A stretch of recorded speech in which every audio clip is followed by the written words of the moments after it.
کل امین الحق صاحب کی جانب سے ایک سٹیٹمنٹ سامنے آئی کہ جی ہم ابھی اجلاس کریں گے اور ہم فیصلہ کریں گے کہ ہم نے اپوزیشن میں بیٹھنا ہے یا آزاد ہو کر بیٹھنا ہے، حکومت سے ہم علیحدہ ہو جائیں گے کیونکہ ہم سے کیے گئے وعدے پورے نہیں ہوئے۔ آج احسن اقبال صاحب سے زوم میٹنگ ہوئی، آپ کی قیادت کی، خالد مقبول صدیقی صاحب اس میں موجود تھے۔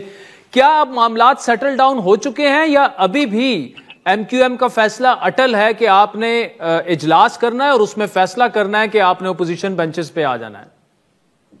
دیکھیں، اب تک ہم نے یہ مارجن رکھا ہوا ہے کہ پی ایم ایل این جو ہے وہ تھوڑا سا آل انکلوسیو پالیٹکس کے جو تقاضے ہیں نا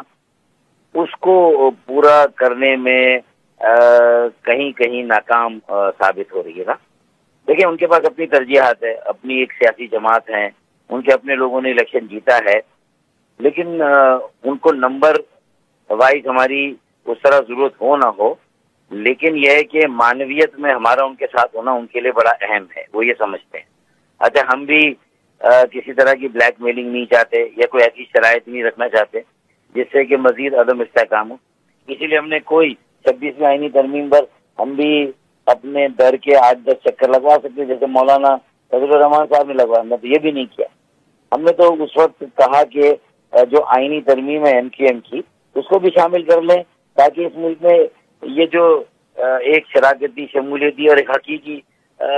صحیح جمہوریت قائم ہو جائے، جو کہ جس کا جو ہے وہ جسے کہتے ہیں نا کہ لوگ اپنی تقدیر کے مالک بن جائیں۔ اچھا، تو ایک یہ ہمارا زور تھا۔ اچھا، اس پر کوئی پیش رفت نہیں ہو رہی، اس کے بعد سے ایم او یو پہ سائن کیا ہے پی ایم ایل این نے، کہا تھا کہ ہم آپ کے ساتھ ہر پارٹی کے پاس جائیں گے۔ اچھا، ساری پارٹیاں راضی ہیں تقریباً، یہ 26ویں آئینی ترمیم کے دوران خصوصی کمیٹی میں ڈسکشن میں آ گیا تھا، پیپلز پارٹی کے علاوہ۔ پیپلز پارٹی کو بھی منانے کے 10 طریقے 10 راستے ہو سکتے، لیکن پہل تو کی جائے۔ تو ایک تو بچہ روتا ہے تو ماں توجہ دیتی ہے نا، تو ہم چاہتے ہیں بھائی یہ ہماری سگی ماں ہے، سوتیلی ماں ہے، لیکن ہے ہماری ماں، بڑی پارٹیاں، اب ان کو توجہ دینی چاہیے ہمارے معاملات پر، ہمارے مسائل پر۔ تو ایک تو اس لیے بھی ذرا یہ شور ڈالنا ضروری تھا کہ سب۔ اچھا، پھر دیکھیں دہشت گردی نے سر اٹھایا تو وہاں بہت ساری پوری ایک قومی کنسنسس کے لیے ایک خصوصی قومی سلامتی کمیٹی کا اجلاس ان کیمرہ ہو گیا۔ تو میں کہ پاکستان میں ایسے حالات رہیں گے، تو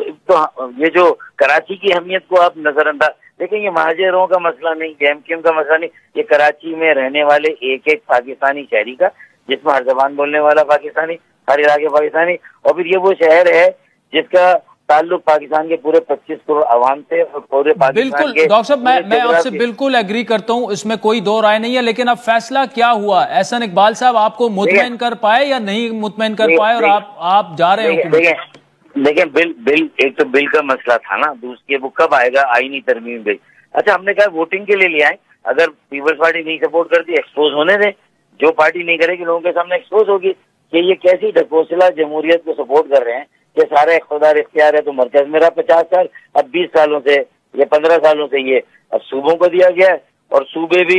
کراچی کے حالات کو دیکھ کے آپ دیکھ سکتے ہیں، معلوم کر سکتے ہیں کہ یہ کراچی ہے یا موہنجو دڑو، آپ خود آئیں اور دیکھیں، آپ سمجھ جائیں گے۔ جبکہ ایم کیو ایم کا کہیں پر بھی انتظامی حکومتی کوئی اختیار نہیں ہے کراچی پر اور سندھ پر، یہ آپ کو پتا ہے۔ اچھا، دوسرا مسئلہ ہمارے 15 ارب روپے کے کراچی اربن پیکیج کا تھا، اس کا اب تک یہ طے نہیں ہوا کہ اس کا پلاننگ ڈپارٹمنٹ کون نگرانی کرے گا، ہاؤسنگ اینڈ ورکس کرے گا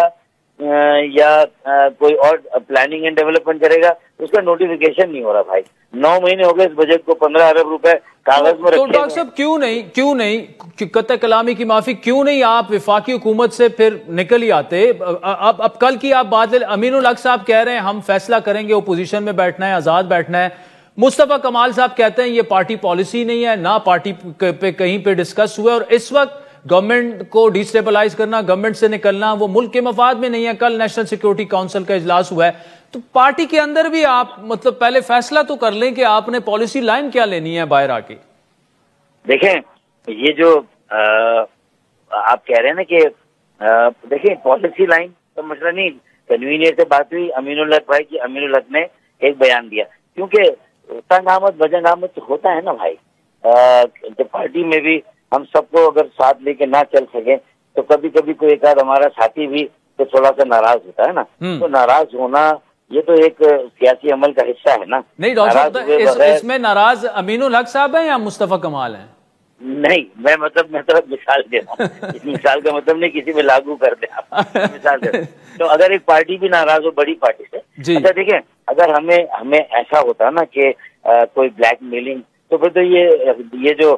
قومی سلامتی کا اجلاس ہوا کمیٹی کا، ہم اس سے پہلے اس طرح کے پنگے ڈالتے اور اس طرح کی ہم نے نہیں کی۔ ہم نے ساری چیزوں کو 26ویں آئینی ترمیم، قومی سلامتی کا اجلاس، دہشت گردی، اپنا پورا ویٹ، پورا وزن، پوری طاقت کے ساتھ ہم اپنے پورے عوام کے ساتھ، ہم ایک سیکولر ایجنڈے کے ساتھ، ایک نظریے کے ساتھ کھڑے ہو گئے کہ بھائی دہشت گردی کسی شکل میں بھی ہو وہ کسی حال میں قابل قبول نہیں ہو سکتی، اس کو ہر حال میں ختم کیا جانا چاہیے، اس کے خلاف ایک نیشنل کنسنسس کے ساتھ ساتھ جو بھی سخت اقدامات ہو سکتے ہیں، جو سیاسی اقدامات لینے چاہیے، تو ہم کھڑے ہو گئے۔ لیکن اب ہمارا اتنا حق تو بنتا ہے نا کہ ہم ذرا شور مچائیں۔ بالکل ڈاکٹر صاحب آپ شور مچائیں، لیکن آپ کہیں نہیں جا رہے۔ وہ آج پی ایم ایل این کے ایک بڑے منسٹر سے بات ہو رہی تھی، وہ کہہ رہے تھے وہ ایم کیو ایم ہم سے ناراض ہو بھی جائے لیکن وہ ایسا حساب ہے جب آپ کی مسز آپ سے ناراض ہو جاتی ہیں لیکن میکے نہیں جاتی ہیں، آپ کو پتا ہے وہ گھر میں ہی بیٹھی ہوئی ہیں، تو آپ نے جانا کہیں نہیں۔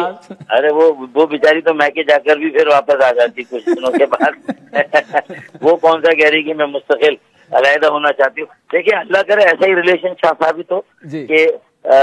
جو اس طرح کا مضبوط ہوتا ہے کہ جس میں ناراضگی چلتی ہے، اونچ نیچ چلتی ہے، لیکن یہ کہ ہر چیز کی ایک لمٹ ہوتی ہے عادل بھائی۔ ایسا نہیں ہو سکتا کہ غیر معینہ مدت کے لیے آپ کسی کی شرافت کو